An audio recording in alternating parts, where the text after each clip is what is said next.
Hey guys, and welcome to another brand new video. In this video, we actually have probably some of the coolest potential PlayStation 5 editions we have a chance to go and look at. Now, we've actually had some pretty big rumors and partnerships going on when it comes to the old school, style of bringing older PlayStation games to the PlayStation 5. And we've actually had a chance to go and see this kind of like ever-looming progression. And right now, we actually saw a huge bump on that, so we're going to cover that throughout this video, and of course, as well, a little bit more of an update on all the older style games. Now, we're talking more about that for, like, say, remakes, brand new PS5, PS5 Pro, or PlayStation 6 games, and of course the future of the PlayStation 5, which we actually covered earlier on this week. As well, we also had some crazy just big numbers, I guess, too, as well, when it comes to overall like sales for games. We might cover that in a separate video, and just a lot of big stuff. Like, I don't know, just gonna yap about a bunch of random cool things. So I guess we'll sit back, relax, and enjoy. And as well, we will still be taking a little bit of a YouTube break in the near future. I keep on saying that, and we keep on having little bits and pieces and fun little news I want to go cover on the channel. So just be on the lookout for that one. But I might also have another separate video over here for our little sponsor, so if you guys can later on today, go and check that on out. And also subscribe if you guys are new, leave a like, your thoughts and comments down below, and there are so many cool things coming in the very near future. Wait for that update video. I will give you guys some I don't know, I'm just excited. There's gonna be some big details and things I want to go change up, and I'm very excited to start doing so. But first, I do want to take a little bit of a break, so we'll talk about that soon, but let's go dive into some big old news. So as you guys have probably kind of known, because we've talked about this on the channel, the PlayStation 3 has always been very, elusive. More on the idea on that is that, well, it's just really hard. They made their own separate architecture, and it's a completely separate console, and it's a little bit different than the PS4 and PS5. The PS4 was made because they had issues with the PlayStation 3. PlayStation 5 is because they realized the PS4 is what they kind of need and kind of followed Xbox's suit to make sure all these games are cross-compatible. But the PlayStation 3 has always been very elusive, and we covered the news over here where a while ago, PlayStation actually had a chance to partner with a proper studio, like a business, to potentially start bringing up some of these PlayStation 3 things to the PlayStation 5. Now, this isn't really like the biggest change, but it's cool. This is basically having a chance to go and play old school style games and not have to worry about using it only through the cloud, but having a chance more so to somewhat, lack of better terms, emulate them inside the current PlayStation 5 technology to a more organic gaming experience. And I've been watching this a decent bit because I just think it's cool and nifty news. But right now, the PlayStation Classic Studio says it's now dreaming about, which means they might be putting that in the pipeline, of the PlayStation 3 emulation. Currently, the PS5's PS3 Classics are only playable via cloud streaming, which is very unfortunate.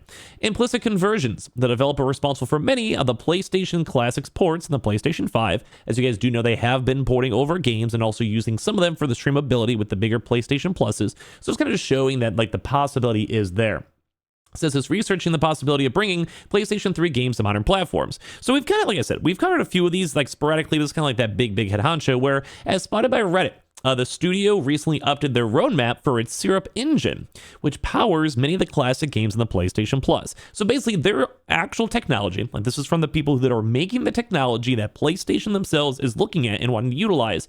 And they're talking about this dreaming section over here, which I can show you guys the website, about the Syrup engine too as well, and these are just all the things they're trying to go and update and go and do. But they have this big dreaming about that just got added over here for the PlayStation 3 emulator, saying researching and prototyping the possibility of a PlayStation 3 emulator package for Syrup. PlayStation 3, and don't forget they're also working with this, and we've been seeing even more and more murmurs about this. They also have a chance to have a few other various things too, such as game launchers, Pancake and Nintendo Switch, for PS1 emulator too as well on the Nintendo Switch, and there's a lot of really interesting things to go and see on, say, the Xbox Series X, on Steam, and all these other very small things. But basically kind of highlighting that, like, hey, like, we're noting this, we're bringing this to attention. Now, it could be one of those fun little things where it's like, oh, we're just dreaming about it, it might happen in 15 years, but I kind of feel like there's usually a reason why that have something out there, especially with all the PlayStation 3 news we've been seeing, the fact that Sony invested so much money into it, and the fact that this most recently, the company just showed you guys, I believe, just had a big partnership with PlayStation as a whole. So PlayStation Conversions worked directly with Sony to bring the PS1 titles to PS5.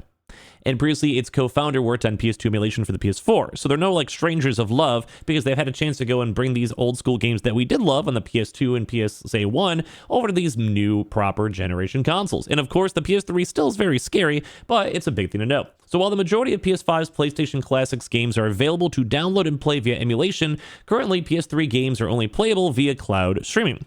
While Sony hasn't provided an explanation for this, the broad consensus is that emulating PS3 games is very difficult due to the unique architecture of the PS3, as we've covered up in prior videos, and its infamous cell processor, which at the time was very good, but at this current moment, not so much. By the way, this is kind of big news because currently many classic PlayStation games are only playable natively on the PlayStation 3, including Metal Gear Solid 4 and entries in the infamous Resistance, Ratchet & Clank, and Killzone series. So basically, some of these old school style games, they cannot even be like having that nostalgic kick on a random Friday night, ordering some pizza. You're just kind of sitting there chilling, hoping for the best.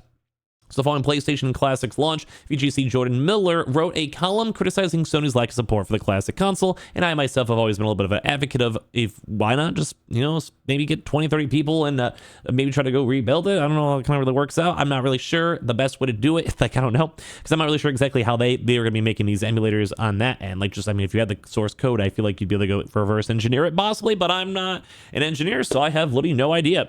They're saying it's truly a shame on how PlayStation continues to treat its third generation. Much of what's so good about the platform now, namely its focus on big, shiny first-party experiences, was birthed from the PS3, which is kind of true.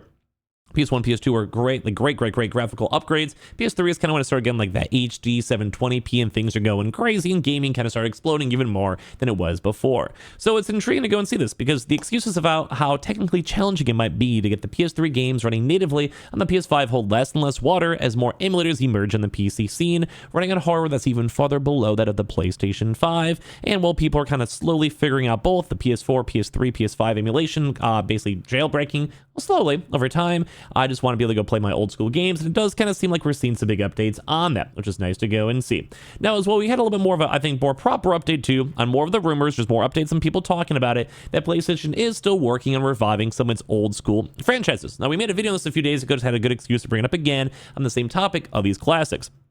Where do you want to kind of go hand in hand? If they have a chance to have some of these PS3 games, then maybe they have a chance to let them be emulated and streamed. Then all of that put together might go and mean that some of these games might have like a resurgence. Like people might be remembering that Sly Cooper and, all these types of cool games, Infamous, whatever it might be, exist. And that might be the push for PlayStation needs to actually once again push these bigger games out there because they are just waiting for it. Like, why? Like, what? Just do it. Just literally go test it out a few times and see if it's worth it. We lost $400 million on Concord. Throw another $400 million in some old school style games that are maybe not the same target audiences or maybe not the current vibe because everyone has Fortnite or Apex or Roblox, whatever. But still, why not? By the way, it's been freshly claimed that Sony's working on bringing back the PlayStation's dormant first-party game franchises. This comes from VGC's Andy Robinson speaking on the Outlist latest podcast episode, as we touched on even our channel itself a few days ago. But they keep on saying that they want to revive these old IPs. But some people are also now saying that they actually have been in developing these, which I would actually fully agree on. There's always these games that are being made for 4, 5, 6, 7 years, or however long it might go and be. Well, that just takes a long time to make games nowadays. So I'm sure there's some of these in the works. But I just wish they had a chance to announce it, because then I could be excited about having a Sly Cooper, remake for whatever reason. Saying, commenting on the possibility of PlayStation delving into its long list of IPs, he says he knows of at least a couple of games that they're working on, describing them as deep-cut old IP stuff. He adds that they'll likely be smaller scale titles to fill out the platform's holder slate of first-party releases going forward, which once again, as we covered on in prior videos, it just makes a lot of sense. So get the emulation out there to try to go and keep on improving the PlayStation Plus catalog, because why not? And have a chance to bring back old school style games to maybe even have some people that used to love the PlayStation 3 10 years ago, and maybe now they have kids, families, and maybe bring them back to the PlayStation ecosystem to have them go play games like Wipeout, MotorStorm, Resistance, Sly Cooper, Killzone, all these types of games. And I keep on standing by. Sly Cooper remake would love, and of course as well a Killzone, probably just to have something different on there for the multiplayer run. Why not? And of course I love a new Uncharted game, maybe a new spin-off IP, whatever it might go and be. But also all around kind of cool. Also a lot of big news apparently that this random welcome hub that people kind of usually liked actually was just designed by some small random team, or apparently there's like a random hackathon type thing to, well, then have everyone have a chance to go utilize it, which kind of makes me kind of happy, because for this, obviously the voice of the PlayStation product games and player experiences division revealed that the concept was the result of an internal hackathon, a kind of collaborative computer engineering project, a bit like a game jam, where they just want to go make something cool. So this actually came from a small design by a small team that is passionate about this space. We all love the idea and supported them to move forward with making that project into something special. And now they have this landing page out here for whenever you go boot up your PlayStation consoles, which I think are all around really, really cool. Have a chance to go and see. And our last little baby bit of news over here is you guys will hopefully enjoy the day. Reminder, we do have another video coming out later on today. So be on the lookout for that one if you guys want to support me up a little bit more. And of course, as well, we will be on our little YouTube and Twitch break in the near future. So Overwatch 2 Twitch viewership now has also apparently just been destroyed, mainly because everyone's been playing Marvel Rivals. I personally like Marvel Rivals. I think the game is absolutely dope, and I can't wait to actually go play maybe some more so tomorrow. At the end of the day, this is just an overall good vibe. I like the game, although Overwatch, they'd even try to go do 6v6s, and well, no one was really vibing it because everyone was playing Marvel Rivals instead. I'm going to be very curious to see where the end result to Overwatch 2 is, because I do like the game. So I don't know, subscribe if you guys are new, leave your like and thoughts and everything down below. Like I said, we're still kind of in break mode, not officially yet, but I'm trying to get there maybe after today and when I'm all done with all my videos. I appreciate you guys all so much for watching here in the first place.